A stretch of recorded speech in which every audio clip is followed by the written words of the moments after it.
Adenoid মানে হচ্ছে নাকের পিছনে টনসিলের মতন একটা গ্ল্যান্ড থাকে, নেজোফ্যারিঞ্জিয়াল টনসিল। নাকের পিছনেও থাকে, গলার ভিতরেও থাকে, গলার পিছনের দিকটাও থাকে, সামনের দিকটাতেও থাকে, দুই সাইডেও থাকে। তো গলার ভিতরে দুই সাইডে যে বড় দুইটা থাকে এগুলোকেই আমরা বলি প্যালেটাইন টনসিল, বা এগুলোকে টনসিল হিসাবে সাধারণভাবে এটাকে আমরা মনে করি। আর নাকের পিছনে যে টনসিলটা থাকে এটার নাম হচ্ছে অ্যাডেনয়েড। এটা কিন্তু ছোট বাচ্চাদেরই বেশিরভাগ সময় থাকে, ধরেন 10 থেকে 12 বছর বয়স পর্যন্ত এটা থাকতে পারে। তারপর একা একাই এটা চলে যায়। এর মধ্যে বাচ্চা বড় হইতে থাকে, জায়গা বড় হয়, রিলেটিভ সাইজও ছোট হইতে থাকে।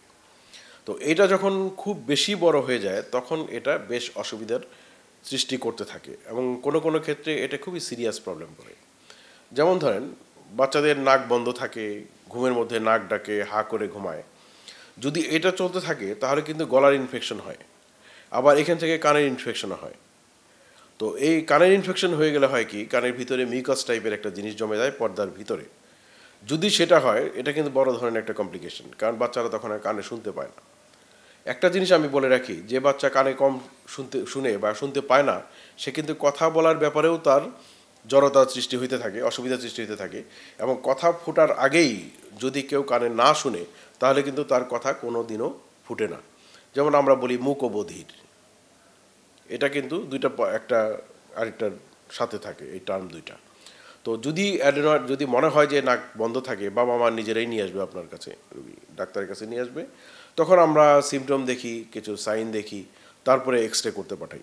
এবং এক্স রে রিপোর্ট হিসাবে আমরা অ্যাডেনয়েড বা নাকের পিছনের টনসিলটাকে 4টা ভাগে ভাগ করি, গ্রেড 1, 2, 3, 4।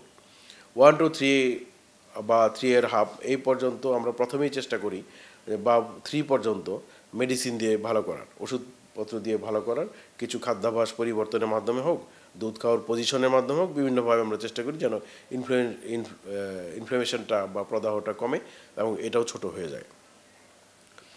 যখন দেখা যায় যে এটা গ্রেড 4 বা পুরোপুরি নাকটাকে বন্ধ করে রেখেছে, অথবা কিছু জটিলতার সৃষ্টি করছে অলরেডি, যেমন কানের ইনফেকশন বা কানের ভিতরে মিউকাস জমা, যেটাকে আমরা বলি ওটাইটিস মিডিয়া উইথ ইফিউশন, সেটা যদি হয়ে থাকে তাহলে আমরা বলি যে আপনি এখনই অপারেশন করান। তখন আর দেরি করার কোনো সময় আমরা দিতে চাই না, কারণ এটা দিলে হবে কি যে কিছু প্রবলেম হবে। বাচ্চা আগেই বলেছি, কানে কম শোনা মানে হচ্ছে কথা কম বলা আর ব্রেন কম ডেভেলপ করা। এই বাচ্চা যদি কানে কম শুনতে থাকে তাহলে সে ক্লাসে পিছিয়ে পড়তে থাকবে, তার রেজাল্ট খারাপ হইতে থাকবে দিনের পর দিন, বোকার মতো একটা লুক হবে। তো ইমিডিয়েটলি এটা হবে, গলার ইনফেকশনও হবে। আর যদি বেশি দিন থাকে সেই ক্ষেত্রে কিন্তু আর মারাত্মক কিছু সমস্যা হবে। যেমন ধরেন হার্টের উপর একটা চাপ পড়ে, অক্সিজেন কম যায়, হার্টটা বড় হয়ে যেতে পারে। লাংসের উপর একটা প্রেশার পড়ে, যার জন্য পালমোনারি হাইপারটেনশন হতে পারে। আর আরেকটা যে চেঞ্জ সেটাও খুবই পার্মানেন্ট, সেটা চেহারার উপরে যে তার ইফেক্টটা সেটা হতে পারে। যেমন চেহারাটা একটা বোকা বোকা টাইপের হয়ে যায়, উপরের দাঁতগুলো বের হয়ে যায়, উপরের ঠোঁটটা ছোট হয়ে যায়, এই যে দাগগুলো আছে এগুলো চলে যায়, নাকটা পিঞ্চড হয়ে থাকে, মানে একটা চিকন টাইপের হয়ে থাকে, চেহারাটা একটা বোকা বোকা লুক। ডাকলে দেখবেন যে সে অন্য স্বাভাবিক শিশুদের মতন কথা বলে না, বা অন্যভাবে কথা বলে না, মনেই হয় যে একটা হয়তো কিছু সমস্যা আছে। তো এই অসুবিধাগুলো হওয়ার আগেই যা করার করতে হবে, চিকিৎসা যা করার করতে হবে, সেটা মেডিকেল চিকিৎসা হোক, ওষুধপত্র দিয়ে মাধ্যমে, অথবা সার্জিক্যাল চিকিৎসা হোক।